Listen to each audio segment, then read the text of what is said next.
People pleasing is a form of self-abandonment. It basically is giving up on everything that you think and feel and every authentic way you wish to behave in order to appease others. This means that you end up believing the things that other people believe and start thinking in ways that other people think, totally ignoring that nagging feeling inside that's telling you that you're not being yourself. For me, when I was totally unaware of the term people pleaser, and even more unaware that I'd spent most of my adult life people pleasing, and probably all my childhood as well, although I can't really remember much about it, I would go as far as to abandon going to places I wanted to go to because others didn't like it, or not listening to the music I liked because other people didn't like it, or stop expressing things because other people didn't agree with it. I would say things out in public on a subject, and then in my head I'd think, that's not what I believe at all. Or I would behave in a certain way and then feel totally uncomfortable in my body because my body was telling me that I wasn't being myself. And this is a prime real life example of the effects of people pleasing conditioning and how it manifests in the tiniest of ways on a day-to-day basis, but it still triggers massive anxiety. As I wrote this script just minutes ago, parked on the side of a road, a car squeezed up behind me, and I immediately felt like I should move to give them more room. And the whole time I'm writing this script, the anxiety is building and building because I feel I'm being judged and that I should please the person by moving my car out the way. Now, the logical part of my brain knows that the person behind me doesn't care that I'm parked in front. In fact, they were just munching on their breakfast, not thinking about me at all. But my emotional centre had been triggered by not moving out of the way because of my innate instinct to please wasn't being fulfilled. It's a silly example, but this is how my brain works all day, every day.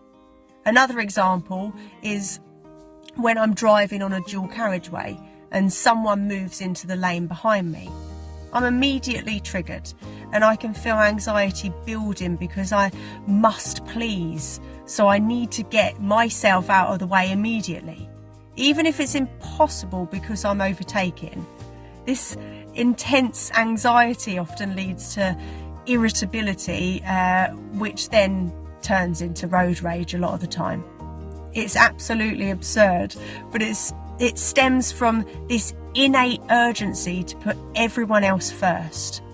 It wasn't until I understood what people pleasing was and how my brain had been conditioned to be hyper-vigilant to other people's needs and wants in order to please, because that's how I received acceptance and a sense of worth, that it became clear how much of myself I had abandoned and how much time I spent worrying about what other people wanted and how much I wouldn't be accepted if I set boundaries and concentrated on what I liked and what I felt and how I wanted to behave and what I wanted to watch and listen to and where I wanted to go. Lots of people now talk about people pleasing, and I do hope the content out there isn't diluting the fact that this behaviour stems from complex cognitive dysfunction that seeps into every aspect of our lives. Just like those examples I've given, this is an automatic response based on persistent conditioning, and it shouldn't be made a cliche. It is maladaptive and can often lead to us losing all sight of who we are and what we need and what we want. It causes a lot of internal and external distress because you can go years, sometimes lifetimes, not living the life that rings true to you.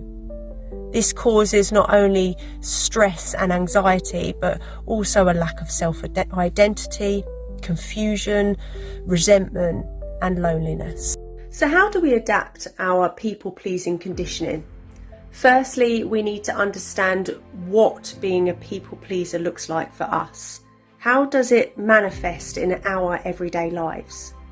Once we can see patterns of this behaviour, we need to start catching ourselves when we're doing this. Start with something small like For example, you always let someone in your life play their music. Start speaking up and saying, actually, I want to play this today. Once you start to make little decisions based on what you want and start to recognise how much you allow others to get their way, you'll then start to speak out more, slowly building up the confidence to express what you want. From there, start thinking about larger areas in your life where you feel you're appeasing others and missing out on what you want to do.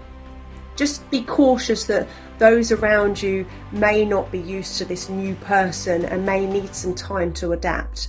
Going in guns blazing could cause conflict, so take this one step at a time.